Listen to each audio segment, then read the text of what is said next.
Hello and welcome to In Focus with Insight. My name is Pamela Hellig. I'm head of Insight Life Solutions, and this is an episode of the Open Book series in which we get to know fascinating and inspiring people in the insurance and actuarial community through the books that they have read and loved. This is our last episode of 2024, and to celebrate, I'm privileged to be joined by the Group CEO of Insight, Barry Childs. Welcome, Barry. Thanks for having me, Pam. Is this your first time on the podcast? Yes, Welcome. Nice to have you. happy to be here. So, this is a podcast in which we get to know you and the things you're busy with and what you're passionate about. But what makes it a bit different is that we have an added angle of the books that have shaped you in some way. So, you can think of it as the desert island discs for bibliophiles. Right. Okay, Okay. happy. So, Barry, tell me, are you a reader? I'm a reader. Not as much as I would like, and it comes in fits and starts, but yes, I'd like to claim being a reader. Okay, so to get today started, because it's a bit of a summer episode and make it a bit fun, I'm going to ask you some quick fire questions about your reading habits. Happy. Kindle, physical, audiobooks. Combination of physical books and audiobooks. Do you DNF books if you don't enjoy them? Yes, but I struggle. So it's like a hard decision. I have to grapple with the decision, but then sometimes I let one go, Okay. How many books have you read this year? including audio. Yes. Bands of 10. Yeah, I would maybe say 50, Oh, wow. 40. That's good going. Yeah. Yeah, the audio helps a lot. Okay. Do you listen while you drive? While I drive, while I travel, sometimes while I'm exercising, depending on the kind of exercise. So, yeah, I mean, in a given week, it'll be 25 hours of listening easy. Okay. Yeah, 20 Do you- hours, yeah. Do you judge a book by its cover? No, but that's a weird dilemma for me, actually, because like if you just walk into a bookstore randomly without knowing what you're looking for, other than reading the abstract on every book, well, you need something to attract your attention. Yeah. And then some of the bookstores only show the spines. It's a struggle. So where do you get your recommendations from? Sometimes from people I know that have, let's say overlapping themes of interest. So sci-fi or fantasy genre might say, well, I know you like that and I read this and, we can swap.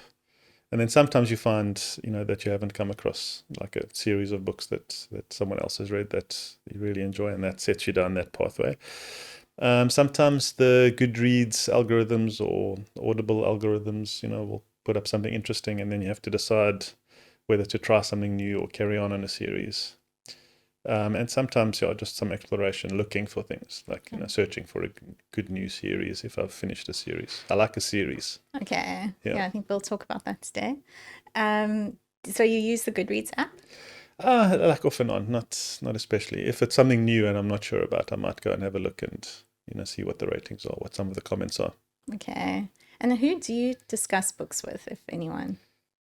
It's not a big circle, damn. I think it's weird. I mean, in a sort of business sense, there'll be particular books I would recommend to people, or there might be a theme that comes up in conversation. I'll say, "Oh, have you read this book or that book?"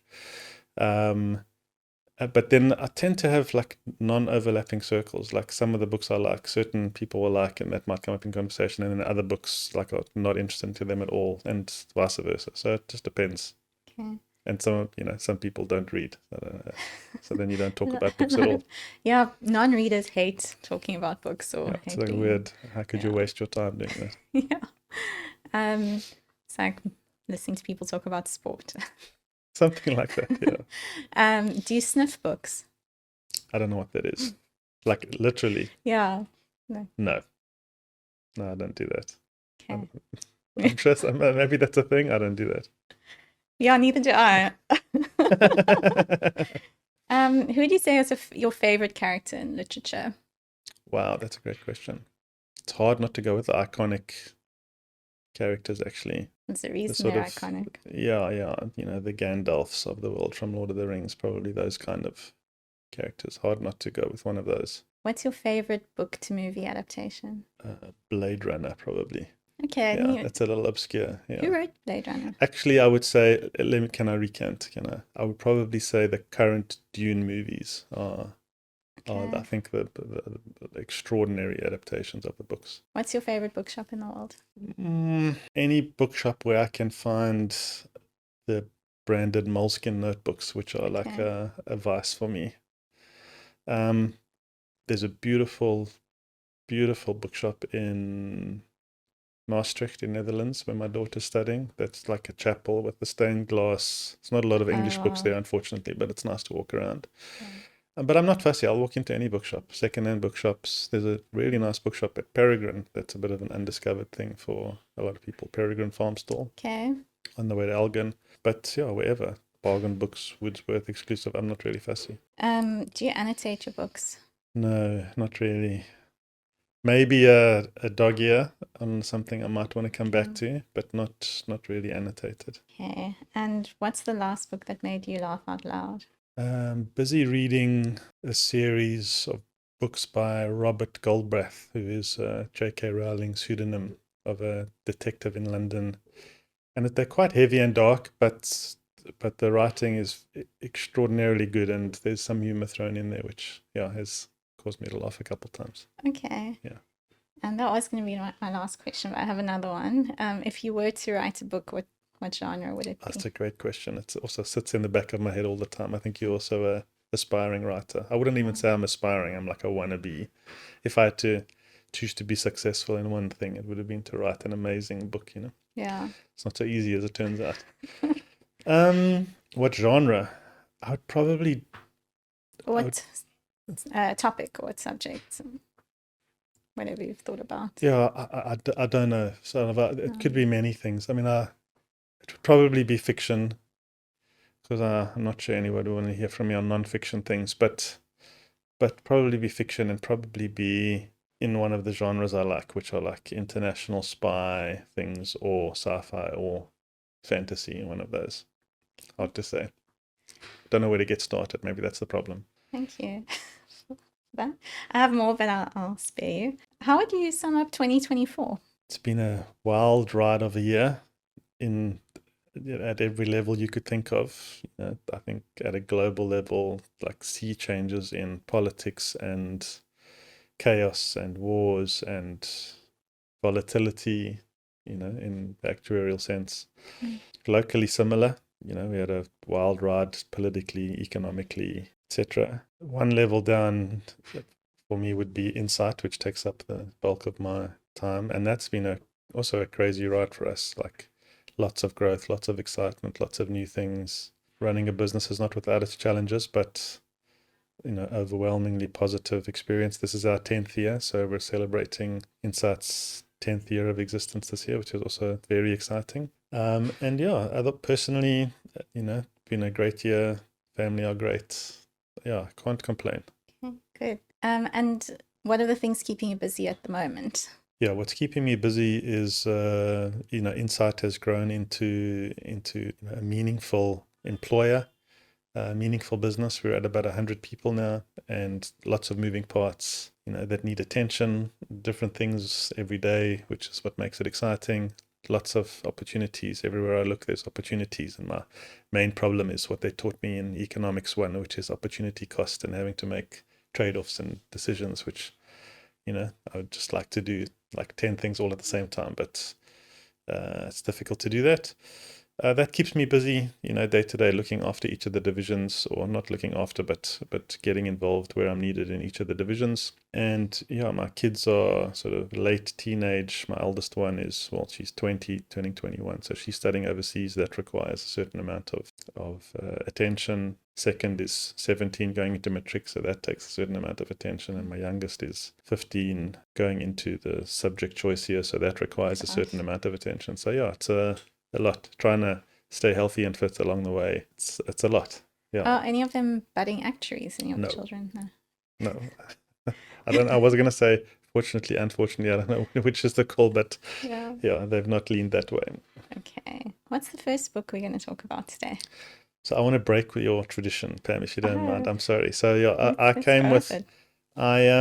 I much prefer, as opposed to a list of books, I'd prefer a list of authors because, as I hinted at earlier, I like a series, whether it's fiction or non-fiction.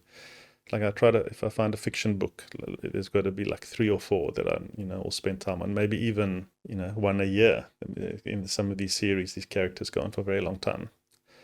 So that makes choosing easier. You just look for the latest one. But even in the nonfiction side, I mean, the examples I brought are all some of my nonfiction favorite authors, and each of them have written a range of books. If I had to pick one book or one author, which maybe is preempting a question you would ask later, it would be, a book that had probably the most profound impact on me and the way I think about the world is by an author called Muhammad Yunus, who wrote, his first book was Banker to the Poor, which was about the microcredit revolution in Bangladesh and how the classical economics he was taught at Harvard, did not seem to work when he went back to poverty-stricken Bangladesh. And he spent time in communities trying to figure out why that was and sort of, if you like, redeveloped economics for that local environment, including the development of microcredit and the economic revolution that transpired in Bangladesh through the formation of the Grameen Bank and all of the other offshoot businesses. It's not so much the credit that interested me, but the way he understood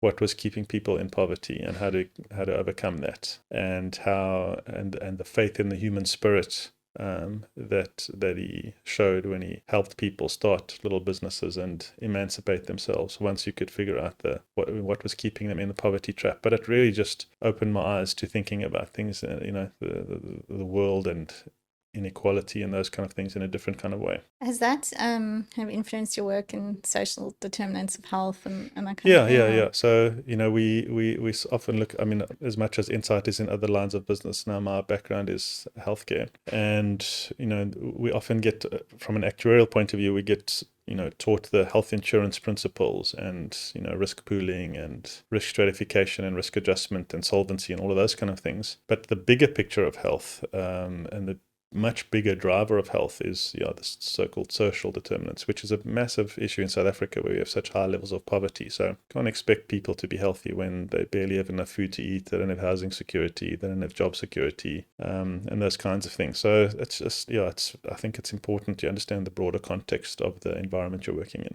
Yeah. What do you think is the answer? What are the most obvious steps we can take to improve? So when I give talks on social determinants of health, sometimes I get to that question, and it comes in different ways. They would say, like, what if you were this or that minister, or you were in charge of it? So, and that's what I like about Yunus's approach. Banker to the Poor was his first book, and then there were a few others, including this one, which is about building social business. So he doesn't believe in the very narrowly defined view of capitalism that profit is the only incentive, that there are other incentives that drive people to succeed and grow and invest their time and effort. And I think with a loose definition, social entrepreneurship is the right way to think about it. You need many more thousands of micro businesses that are well constructed with maybe some startup funding, but that to release the human ingenuity and human spirit for innovation and survival and for thriving. That's what you need to unlock that. So one way to do that would be to go into communities where there's high unemployment and get everybody, in a town hall and say, okay, well,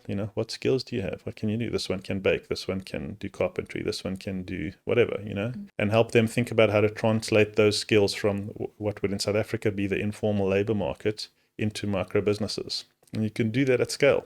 So, Yeah. I mean, I don't want to say it's not difficult. I think it is difficult, but that would be the way I would approach the problem. We know that you are a health actuary, and I guess we'll talk about your achievements in that field. But I'd like to know about your upbringing and your journey from, your childhood, and then how did you eventually become an actuary and a health actuary? And then I suppose we can talk about the insight journey separately. But what about you? Actuarial science was a little bit of I don't want to say an accident, but someone told me once I went to sort of a traditional Model C West Rand Johannesburg school where they typically produce plumbers and electricians, not actuaries. But I didn't know what I wanted to do after school. Career guidance was quite a loose description of, what they did for us there.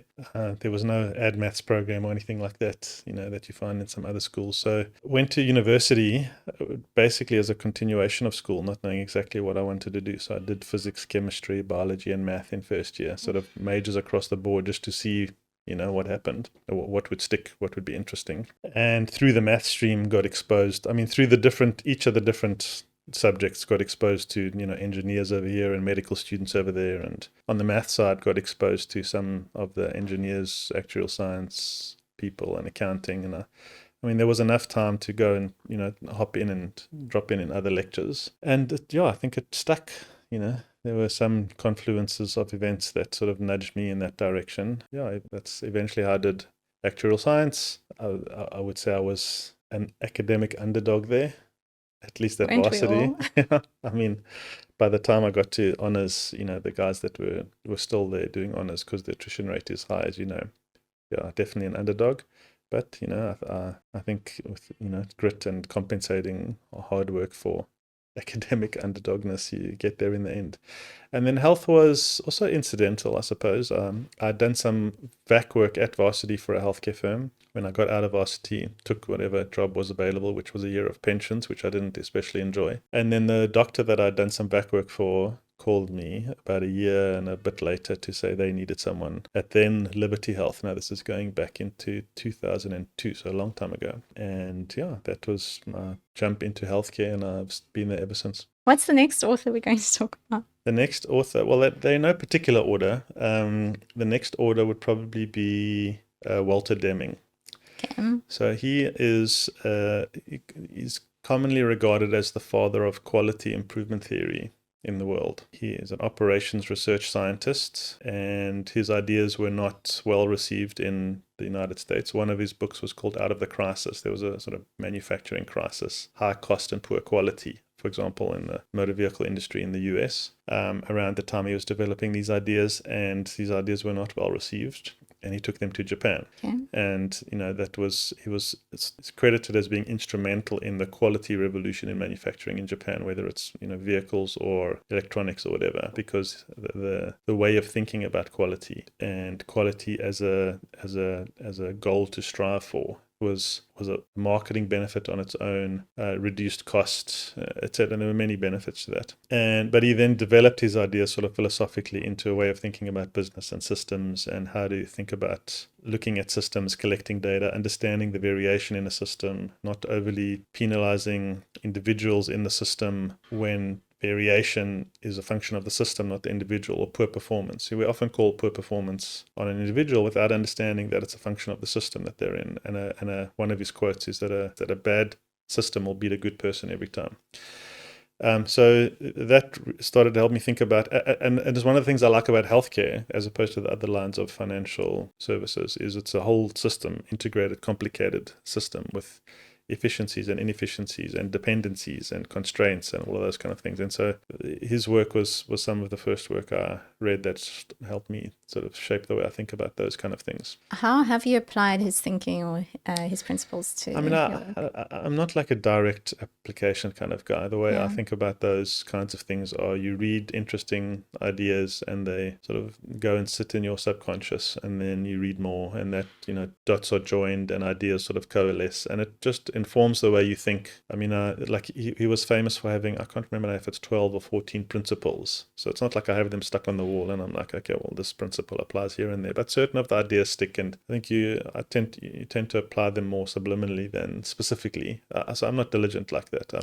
You could be, I suppose, but I'm not, an evangelist for, him or any other particular author. But just, I think the ideas, resonate and then percolate and combine with other ideas to form the way you think about things. So if you've, probably subconsciously assimilated these ideas into your way of thinking and, designing a business, how would you say you have designed Insight to reflect that? So one thing we talk about quite a lot at Insight is constant improvement. So, the story of practice makes perfect is actually not correct. So practice, the saying should be practice makes improvement. If you go for perfection all the time, you're going to get frustrated, and you can aim for that as a goal, but it's a bit like, sometimes it's an unattainable thing. You can set a standard that's unattainable.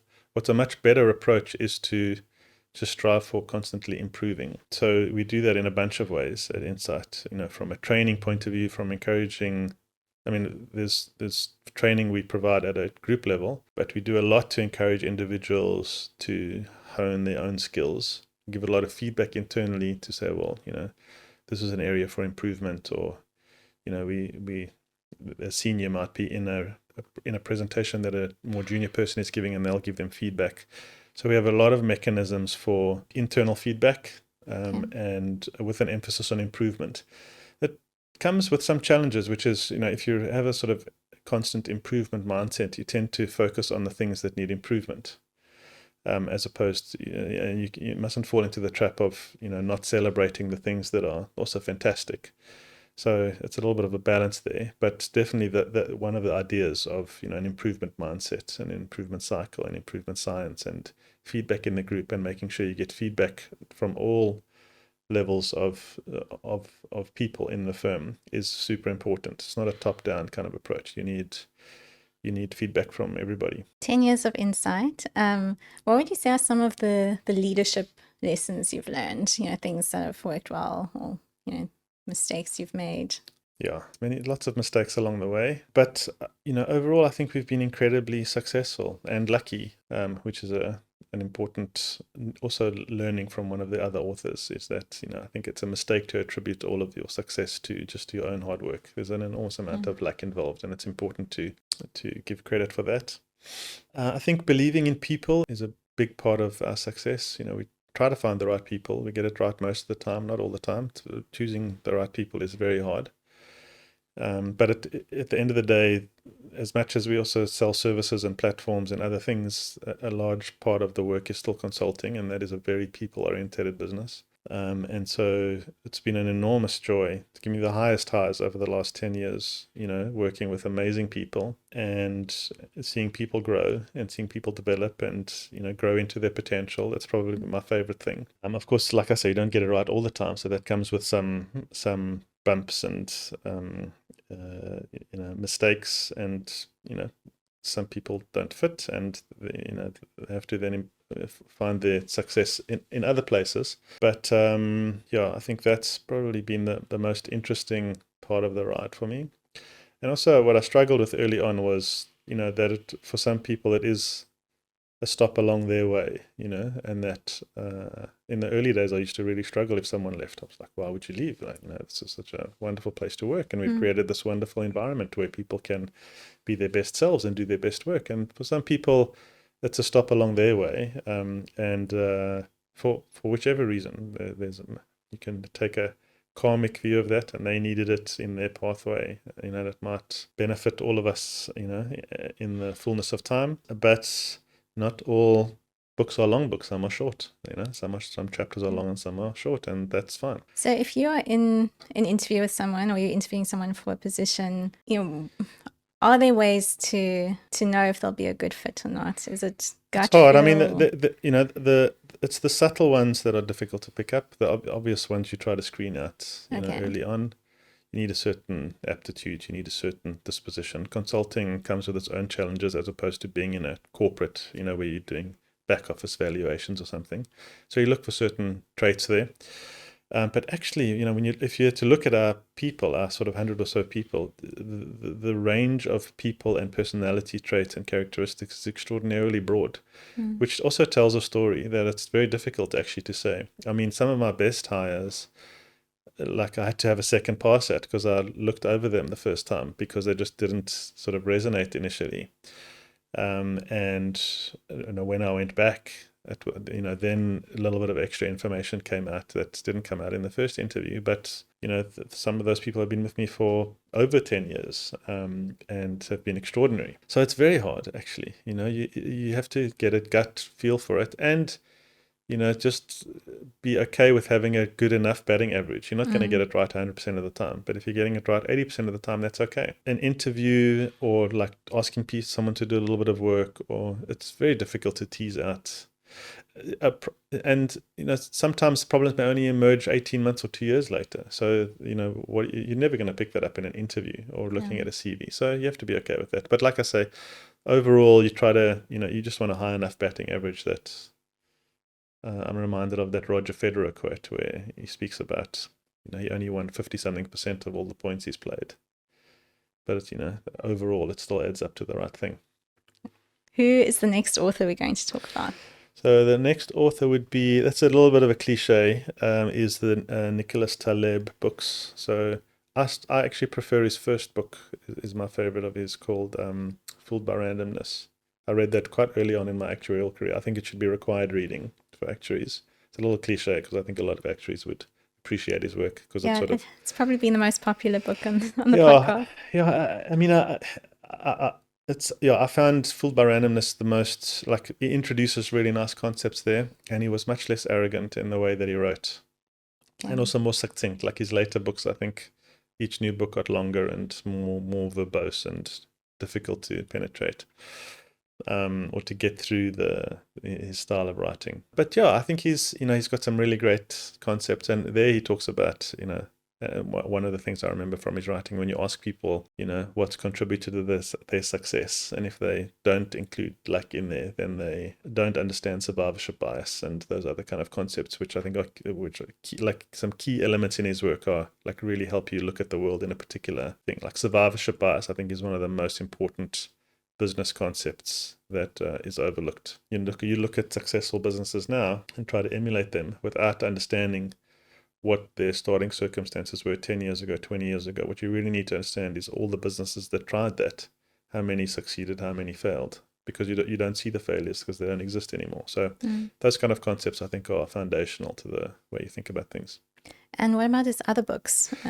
Yeah, his other books are good. I mean, Black Swan and Anti-Fragile and Skin in the Game is probably my next favorite. I think there's some nice, I think because of and that touches on one of the other authors, because it's about how you behave, and you behave differently when you have skin in the game and you don't, and your incentives are different and your risk appetite is different and those kind of things. So that's probably my next favorite. Okay. Do you have quotes from these books? There's a nice Walter Deming quote which I like, which is, I mentioned earlier, the bad system will beat a good person. Yeah. But he has another one which I really like, is that evolution is not necessary, or adaptation is not necessary, because survival is not mandatory.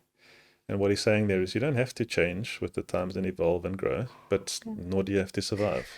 And what he's really saying is that in order to survive and thrive, you need to improve and evolve and grow. What would you say is your favorite cognitive bias, or the one that you find most fascinating? There's probably two. I think hyperbolic discounting is a key one, because it's so. I think it's the main driver behind our inability to sort out our health. So the hyperbolic discounting is, you discount future benefits much more sharply than we should, much more heavily than we should. So in financial terms, that would mean that the way we discount future financial gains is much heavier than exponential curve, normal compound interest. We discount the future hyperbolically, which is much steeper. So we put much more weight on current things than on future things. So that has all sorts of implications. For, colloquially, it would be the instant generation. That would be what we were talking about. You want everything now. So getting instant satisfaction, like not trading off, I'm going to eat this meal now, I'm going to eat this bad food now, and it's going to have a long-term consequences. And there's a cumulative effect of that.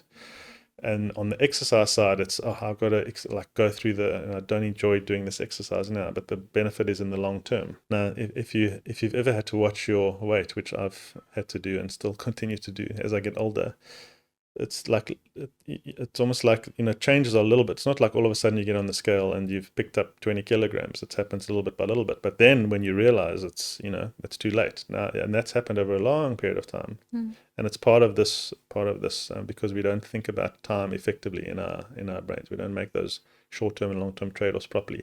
The people that do are people that tend to have very good self-discipline, and they understand, and they're able to make that trade-off effectively, and tend to have better eating and exercise habits. The other one is anchoring, which I found fascinating, that you can anchor. Even the interesting thing about anchoring, which is that if you prime somebody, let's say if you're selling your house, you prime them for a particular value ahead of, if you're asking estate agents for the typical example is you're asking estate agents for, to value a house.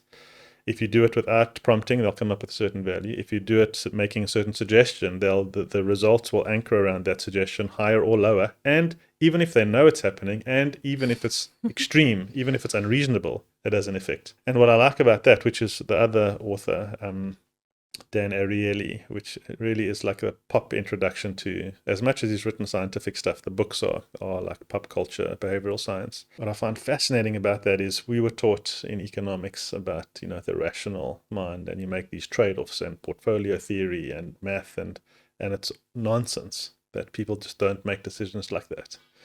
On a day-to-day basis, big decisions, small decisions, we're affected by all manner of things.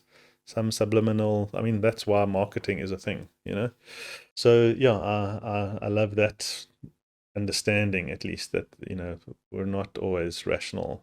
I mean, yeah, classical economics is reducing human decision making to tractable math, because you can't do it any other way, to try to get the math right. But actually, behavior doesn't work like that at all. Do you think one can kind of overcome one's Yeah, I bias? think having a like any problem or bias, as it were, it's being aware of it is the first step, and then actively working on it. So putting your own discipline mechanisms in place, whether it's finances or exercise or eating or even working on a sort of unconscious bias that's become a problem for you that you need to work on. Being aware of it is the first thing, and recognizing it. Okay, I need to work on this thing, and then putting mental steps in place, gates, if you like, to say, well, okay, and instead of this idea just shooting out of my mouth, let me think about it first and put it through these other filters. And then I think you can improve, definitely. I struggle with, I guess the extreme of being disciplined and, having long-term views and, short-term, exchanging short-term satisfaction for long-term benefits. Do you start to associate if it's bad or if it's difficult and if it's making me unhappy, it must be good for me? And then No, conversely, I don't know. No, I if don't I'm have that. I enjoying think it, it must be can. I think bad. for some people. Yeah. I mean, I thought it's become very clear to me as I've sort of thought about this more and spoken to more people about this, is we are all wired very differently. For some people, that kind of discipline, I mean, it's an obvious point, I suppose, but for some people, that kind of self-discipline is automatic. And for other people, it's like a massive amount of conscious effort to try to impose any kind of discipline and structure on their day-to-day life.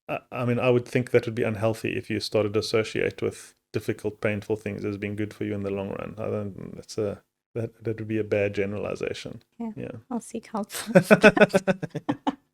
Who's the next author we're going to talk about? So one more non-fiction author is Eli Goldratt. He wrote a book called The Goal, and The Goal is also about systems. So this turns out to be a theme that I'm interested in, which is understanding systems and people and how they interact and how to optimize and how to, I mean, I don't know whether one author led on to another, but these are the things that I find interesting to think about and read about. So yeah, he wrote this book called The Goal, which introduced me to this idea of the theory of constraints, which is also about optimization and about understanding bottlenecks in a system and a process, and where to apply effort to improve a system or an organization. And it has to be around the bottlenecks.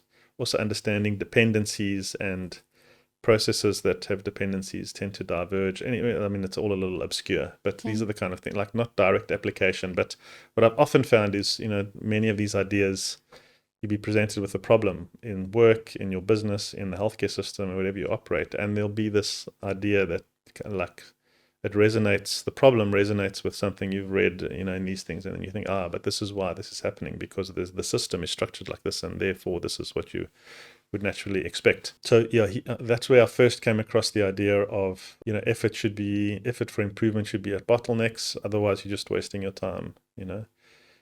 Any effort to improve a system or a process that's not a bottleneck is a waste of effort.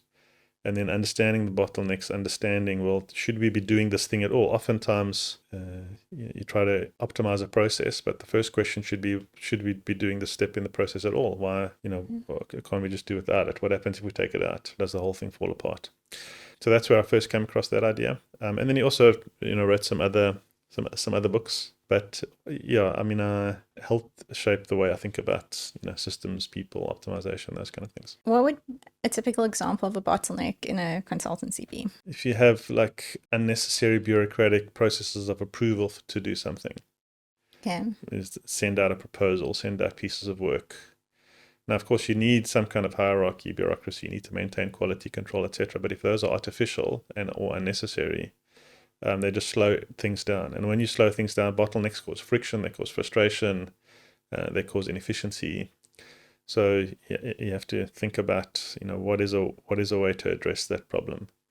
Allocating work, operations, marketing, content generation. You could apply it in any part of the business. Think about things in that kind of way. What you've been speaking about probably relates to this next question, but if you weren't an actuary, what do you think you would be doing? Yeah, I almost certainly would have done engineering of some sort, and probably industrial engineering.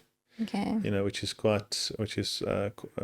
about processes and systems and dependencies and how to structure a system so that it works efficiently and that sort of thing. As an actuary, you're probably best known for your work during COVID and representing us as healthcare committee or leading it.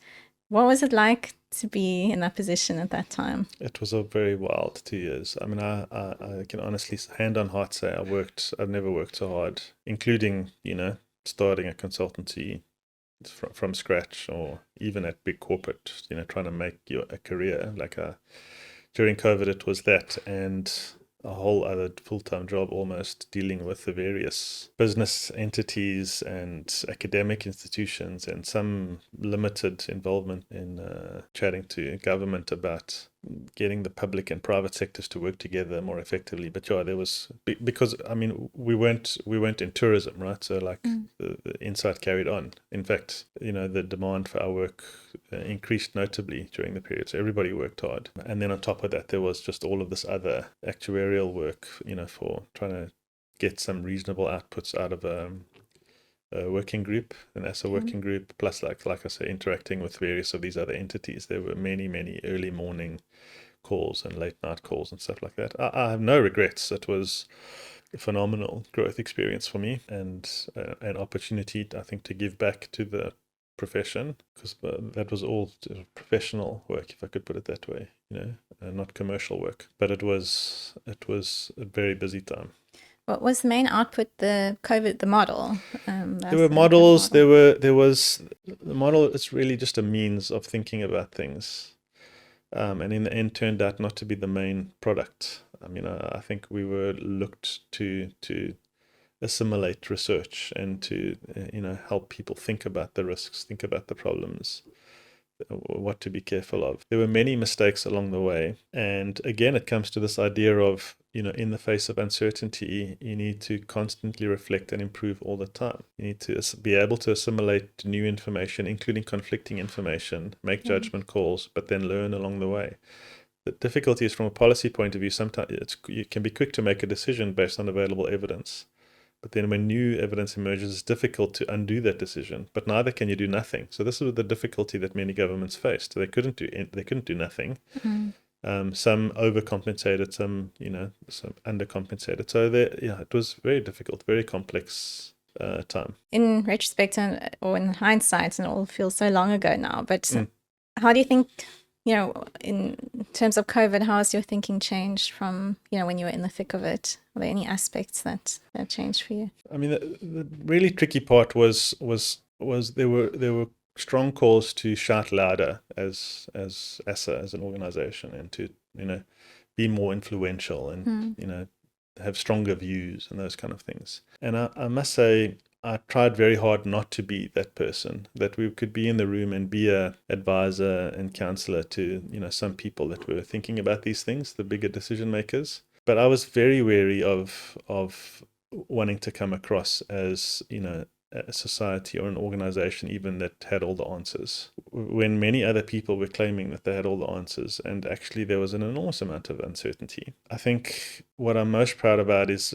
managing to retain nuance in the discourse, which I was very sad that many people lost, including the society. The actual society went through significant strain within the profession, within the group, because it became an extremely polarizing point of argument. And much like the tribalism in some of the other parts of the world, this political party or that political party, or this view or that view, and we seem to have lost the ability to agree with people on some things and disagree with them on other things. Because if I disagree with you on this, then I disagree with you entirely, which can't be the case. And you get these clusters of things. If you tell me what your view is on some or other controversial topic, I'll almost certainly be able to tell you what your view is on all of these other things that are completely unrelated. And it shouldn't be like that. We should be able to, evaluate each thing on its merits without this sort of tribalism there. But it was very sad. And, I think some people were frustrated that, we didn't, claim a more prominent place on the stage in terms of advising government or business or whatever. But I actually think I was happy with our sweet spot there. I wouldn't change that in retrospect. And obviously the next big thing for healthcare actuaries will be NHI. I feel since, a flurry of activity a few months ago, it's been quiet, at least, from the outside. What's it been like behind the scenes?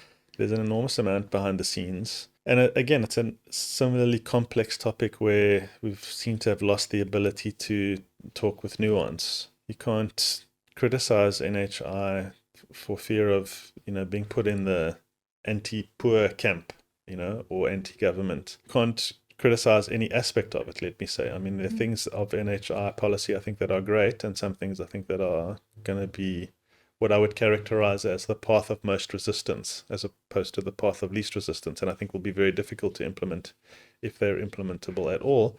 But it's difficult to convey that in a nuanced kind of way. But no, there's an enormous amount of activity there.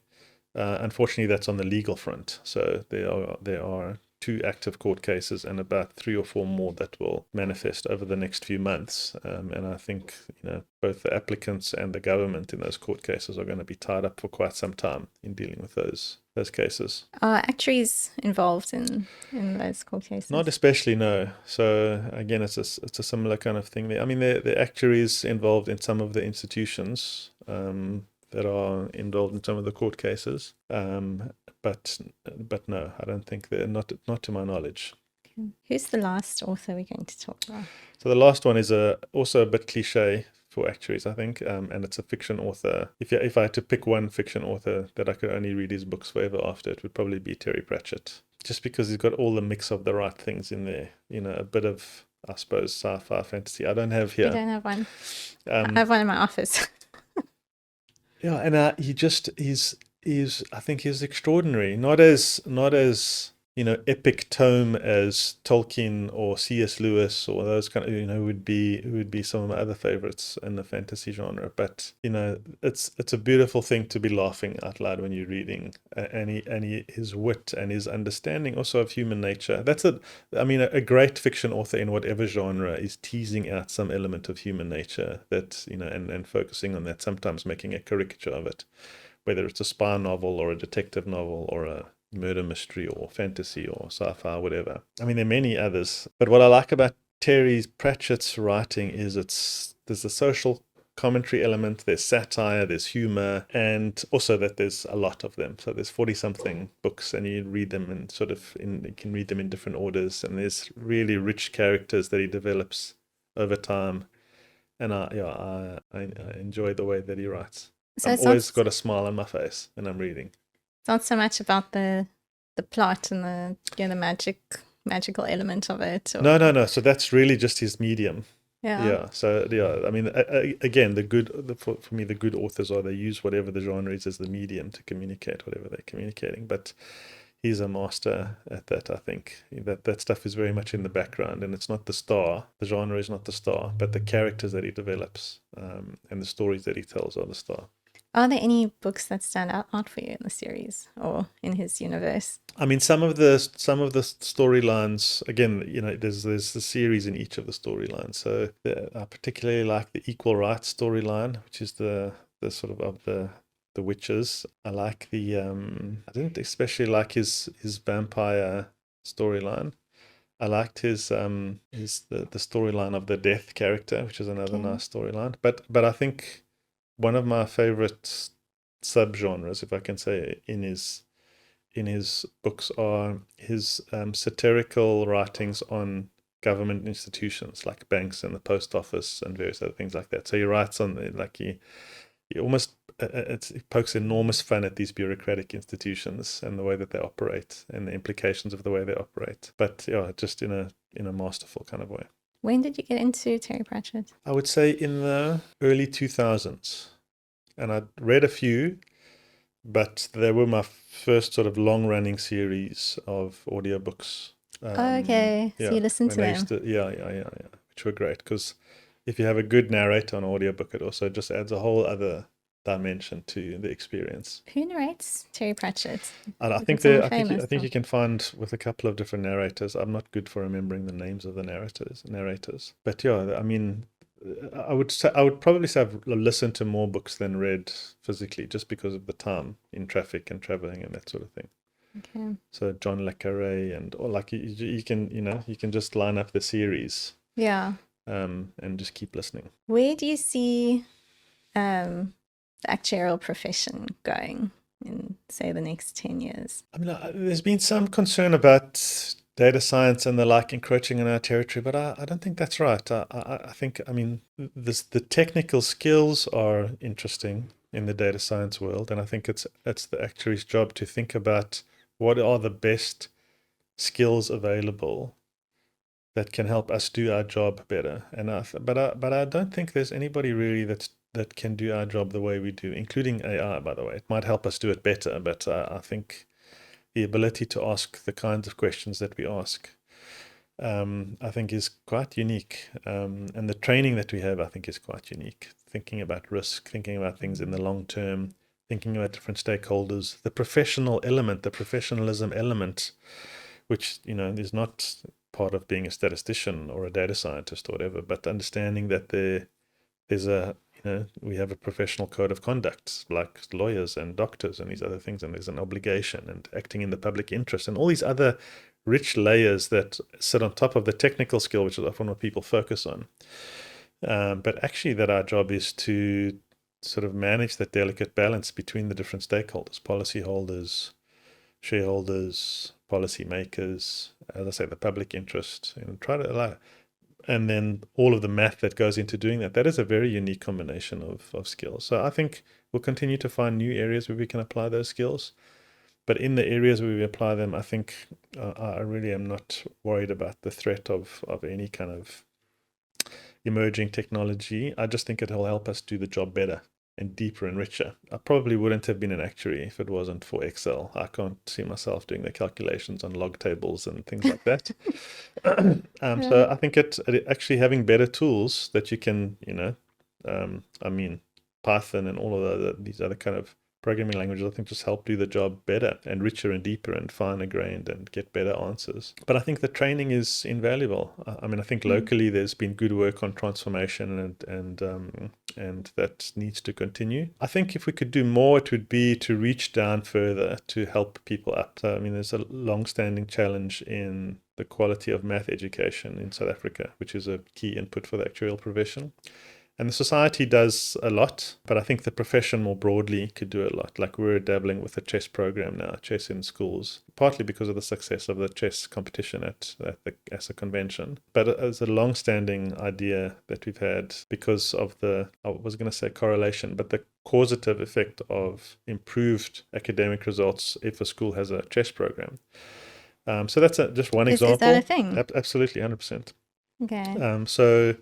So that's just one example, but I think there's a lot of heavy lifting to do on our education system, and I think the actuarial profession could do a lot. It's a necessary but not sufficient condition for the future success of the actuarial profession. That basic and secondary and tertiary education, technical education, is significantly improved. I wanted to touch on something. We were talking about actuarial skills and the various aspects being an actuary, and with all our various practice areas which diverge quite a lot, do you think there is still a lot of core actuarial skills that they all have in common? I think the themes are similar, the applications are different. So solvency is a thing, risk is a thing, understanding variation is a thing, and again the professional themes of customer or policyholder protection and those kind of things. So I think the themes are very similar. The math is different and the applications are different, and there's always a bit of an arm wrestle about, who's a proper actuary, life actuaries, health actuaries. Do you think the personalities are different? I think so. I think there is Yeah. a bit of a selection effect. So, you tend to be drawn where there's some kind of resonance. So I think there's some selection effects that play out in personality types. Yeah. Good. Well, let's recap the authors we've spoken about today. So we spoke about Muhammad Yunus, Walter Deming, Nicholas Taleb. We mentioned Dan Ariely, Ellie Goldratt, and Terry Pratchett. And I know you mentioned at the beginning which one you take with To a Desert Island, but what's your final answer? Is it a book, or can I take a few You of can the take a books? few. A few of the books. I mean, I'd probably go with, so hard. I'd probably go with Terry Pratchett. Good choice. Just because, you got everything to be miserable about. May as well, read some books that make you laugh and smile. Do you reread books? Sometimes, yeah. Okay. Not often, because again, like the unread pile is enormous. So it feels like I'm cheating the unread books if I'm going back to one I've already read. Yeah. But sometimes. What are you currently reading? Currently, I'm making my way through one of the Robert Galbraith books. All right. And listening to one of the Wheel of Time books. It's a fantasy series. Okay. That they made into a TV series, and now I'm making sure that I have the story down. Yeah. Okay. I had that one. I'd done some of the books, but not the full series. So now I'm trying to make my way through the whole series. And also Ascent of Man, which is like a book written by a BBC documentary scientist. It's more of an anthropological book, actually. So it's a little bit about how we got to where we got. Ascent of Man. Okay. Yeah, so it's about human development, basically, from an anthropological and scientific point of view. So, and just an interesting little tidbit there, which I found fascinating, was, and it resonates with all the same themes we've been talking about, even though it's a completely different book, but it gives you like a framework to think about things. So, evolutionary development is a particular pathway that took place over an extraordinary long period of time, but cultural evolution was much faster. And the reason for that was that they were able to disseminate and pass on information much better. So if you think about it from an evolutionary point of view, it has to happen genetically, which is in sequence, across a wide frontier in parallel over long periods of time, whereas cultural evolution can happen much faster and in parallel rather than in series, and you don't lose the information. So again, from an organizational point of view, that immediately makes you think about, okay, well, what are the bottlenecks to improving? And you can identify two. The first one is the ability to learn as an individual, as an organization. That becomes a bottleneck to growth if that is too low. And the ability to disseminate information across the organization, which is another bottleneck, which will inhibit growth and improvement. Okay. So if you can fix those two things, or open the taps on those two things, then it sets you up for faster growth and development. So that's the kind of an example of how the ideas sort of coalesce into something interesting, and then you think about that from a business or personal development point of view. Can that kind of go both ways, or go negatively as well, if the wrong or undesirable culture gets disseminated more quickly? Do you have any control over that? Yeah. Culture is a tricky thing. So culture sort of does have a life of its own, but I think you don't want to leave it entirely unshepherded. You need to let it evolve within an organization, but I think you do want to set boundaries and principles within which that happens, so that it can grow in a healthy kind of way rather than unhealthy kind of way. But that comes back to the earlier point about people again. It's you can have if you happen to have a bad egg in an omelette, like, it can ruin the whole thing. So it's tricky to get that right, and you have to try to solve those problems as early as you can. But I think paying attention to culture and being as deliberate about it as you can be, without trying to over curate it, because it will often cause harm, I think is that's the way we try and do it. But it's tricky. It's hard.